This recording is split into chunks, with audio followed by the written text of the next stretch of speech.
Xin chào quý vị đến với buổi chia sẻ hôm nay. Chúng ta sẽ cùng tìm hiểu về con đường tìm kiếm sự bình an, nhất là khi mình lớn tuổi hơn. Vâng ạ.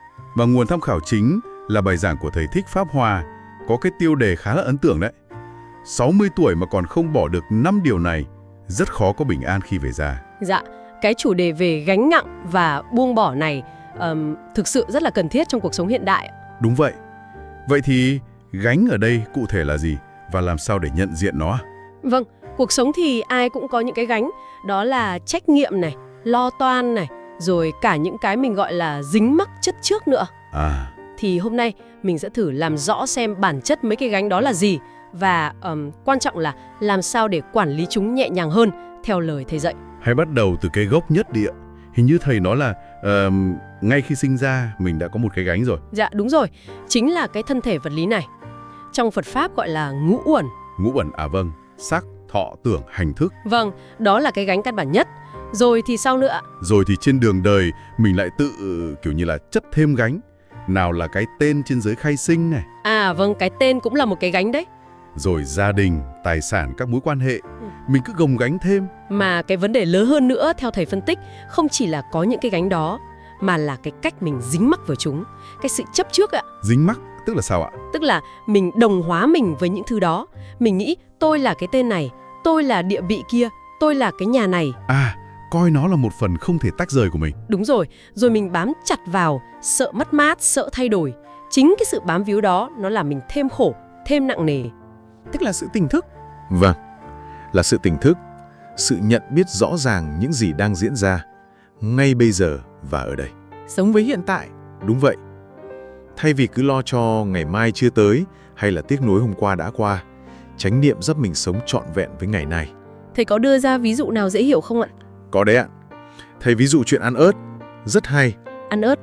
Vâng, mình biết là ớt nó cay, nhưng nếu mình ăn trong chánh niệm, mình nhận biết rõ cái vị cay đó, nó đang diễn ra thế nào, thì mình không bị cái cay đó, nó hoàn toàn lấn át, làm mình khổ sở. Chính xác. Thậm chí mình còn cảm nhận được những cái khác nữa. Thì khổ đau trong cuộc sống cũng vậy. Nó là một phần thực tế. Chánh niệm giúp mình nhận ra nó, chấp nhận nó, mà không bị nó nhấn chìm hoàn toàn. Vâng, không bị khổ lụy vì nó. Hay quá. Vậy còn cái khái niệm buông bỏ thì sao? Nghe thì có vẻ như là buông xuôi hết mọi thứ.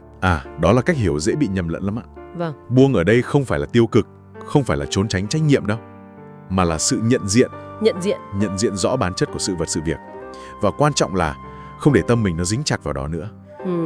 Không chấp trước. Tức là thấy rõ nó là gì, nhưng không bám víu. Đúng thế. Và còn là ý thức, không tự mình tạo thêm những cái gánh nặng không cần thế cho mình nữa. Có câu chuyện nào minh họa cho việc này không ạ? Có câu chuyện về vị Bà La Môn đến gặp Phật đấy ạ. Tay xách nách mang đủ thứ. Vâng, tôi có nghe qua. Phật bảo ông ấy buông. Dạ. Ông ấy buông cái bình bên tay phải. Phật lại bảo buông. Ông ấy buông cái bình bên tay trái. Rồi Phật lại bảo buông nữa. Vâng. Lúc này là ông ấy ngơ ngác, không còn gì để buông. Thì Phật mới giải thích. Là buông cái bên ngoài không quan trọng bằng buông cái bên trong. Chính xác. Buông cái sự dính mắc vào 6 căn: mắt, tai, mũi, lưỡi, thân, ý. Buông cái sự bám víu vào những gì mình thấy, nghe, nghĩ. Đó mới là cái buông cốt lõi để hết phiền não. Vậy thì để cụ thể hóa cái việc buông bỏ này, bài giảng của thầy liên hệ trực tiếp đến 5 giới. Có phải đây chính là 5 điều trong tiêu đề không ạ? Rất có thể hiểu như vậy ạ. 5 giới căn bản của người Phật tử tại gia. Không sát sinh, không trộm cắp, không tà hạnh, không nói dối và không dùng chất gây nghiện, say sưa. Vâng, đó chính là những thực hành rất cụ thể để mình buông bỏ những hành vi tạo ra khổ đau, bất an. Tại sao giữ giới lại là buông bỏ? Bởi vì những hành động bất thiện đó, giết hại, lừa gạt, trộm cắp, chúng thường xuất phát từ đâu ạ? Từ tham lam, sân hận, si mê, từ sự dính mắc. Chính xác, từ gốc rễ tham, sân, si và sự dính mắc. Khi mình giữ giới, tức là mình đang trực tiếp buông bỏ, từ bỏ những hành động xấu ác đó. Là cắt đứt cái nhân gây ra phiền não. Đúng rồi, mình đang làm cho cuộc sống của mình và người khác bớt khổ đi. Tâm mình nhờ đó mà cũng nhẹ nhàng, bình an hơn. Và thầy nhấn mạnh là việc này đặc biệt quan trọng khi về già. Vâng ạ, khi tuổi cao, sức yếu, việc buông bỏ bớt những tập khí, thói quen xấu, những hành vi tạo nghiệp bất thiện, nó càng trở nên cấp thiết để có được sự thanh thản thật sự vào cuối đời. Dù là giữ được một phần thôi cũng đã tốt rồi phải không ạ? Thầy có nói về tiểu phần, bán phần. Vâng ạ, tùy khả năng mỗi người, giữ được phần nào hay phần đó. Tu là quá trình chuyển hóa dần dần mà. Vậy có thể tóm lại là sự bình an nó không ở đâu xa. Nó đến từ việc mình hiểu rõ những cây gánh mình đang mang. Cả gánh tự nhiên lẫn gánh tự tạo, vâng. Rồi mình thực hành chánh niệm để sống với hiện tại và học cách buông đi những cái dính mắc, chấp trước. Đặc biệt là buông bỏ những hành vi bất thiện, cụ thể qua việc giữ 5 giới. Đó là con đường rất thực tế để tìm bình an, nhất là cho những người lớn tuổi. Vâng ạ. Và có lẽ để kết thúc buổi chia sẻ, một câu hỏi nhỏ cho mỗi chúng ta cùng suy ngẫm. Dạ. Ngoài những gánh nặng hữu hình, ngoài việc giữ 5 giới để tránh làm khổ mình, khổ người, thì còn những cái gánh nặng vô hình nào khác? À, những cái do chính tâm mình tạo ra. Đúng vậy. Những định kiến, những kỳ vọng thầm lặng, những nỗi sợ vô cớ.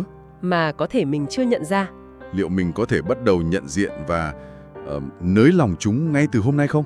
Vâng, để có thêm không gian cho sự bình an, cho dù mình đang ở bất kỳ độ tuổi nào đi nữa. Nghe xong lời chia sẻ sâu sắc này, chắc hẳn quý vị cũng phần nào cảm nhận được thông điệp mà bài giảng muốn gửi gắm. Buông xuống không phải là bỏ cuộc, mà là để nhẹ bước hơn trên hành trình sống. Nhưng làm sao để thật sự buông được? Và buông những gì? Trong bài giảng Buông gánh nhẹ an về già, Thầy Thích Pháp Hòa đã giảng giải rất rõ qua những ví dụ gần gũi đời thường, nhưng vô cùng sâu sắc.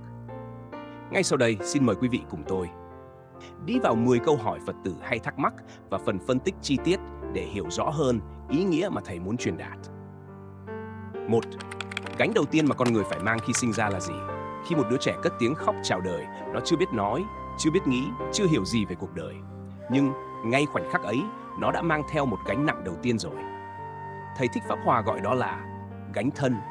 Chính là gánh của ngũ uẩn, sắc, thọ, tưởng, hành thức, thân xác vật lý, cảm giác, tri giác, hành vi tâm lý và ý thức. 5 yếu tố này kết hợp thành một con người. Từ đó, khổ đau hay hạnh phúc đều bắt đầu nảy sinh. Khi hiểu rằng gánh đầu tiên ta mang là chính thân này, ta sẽ bắt đầu nhìn đời sâu hơn. Bởi đây không phải là thân ta có mà là thân ta mang.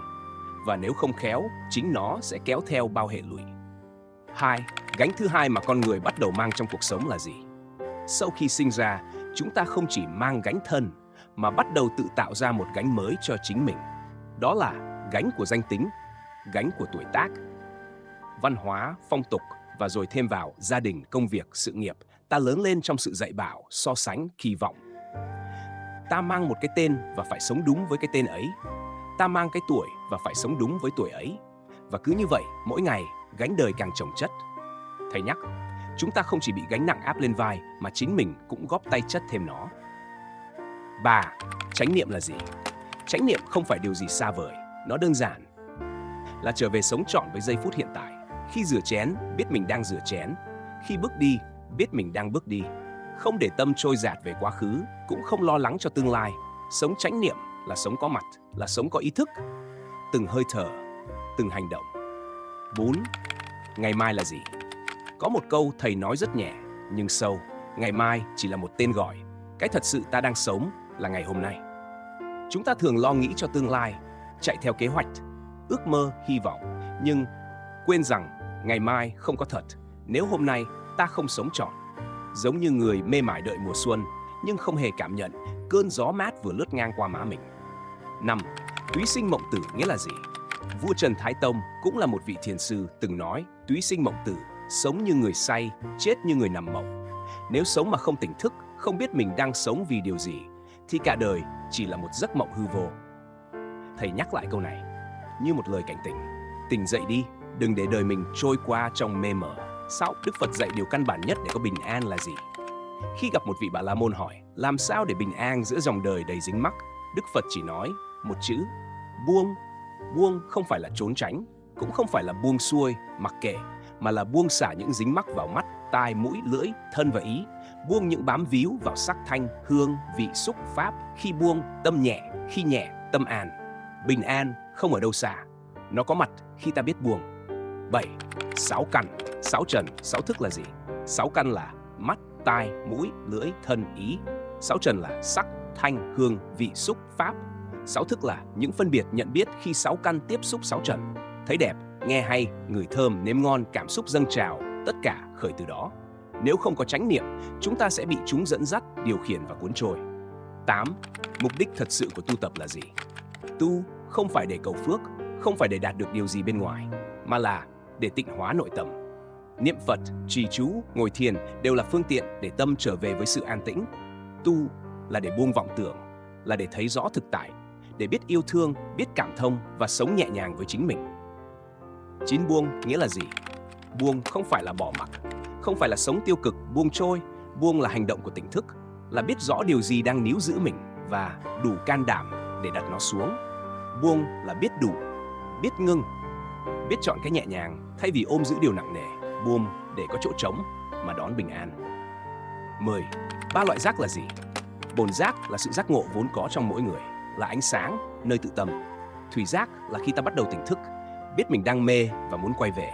Cứu cánh giác là sự giác ngộ trọn vẹn, không còn bị vô minh chi phối. Đó là 3 giai đoạn của hành trình tu tập: nhận ra, thực hành và thành tựu.